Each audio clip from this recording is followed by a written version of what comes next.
Hey guys, so I was looking for a way on how you can fix the Wyze camera that is not sending notifications, and I found this here that it's never us, it's always Wyze poorly configured notification server every time. Mine aren't working today either.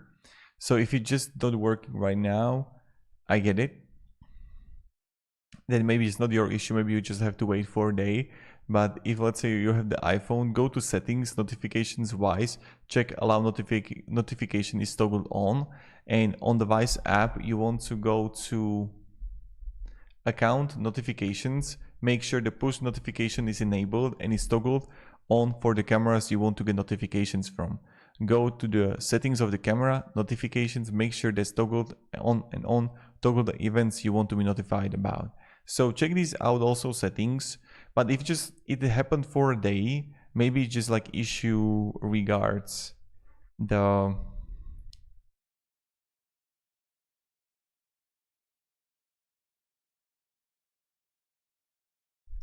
maybe it's just issue that is not your fault. So have a great day and goodbye.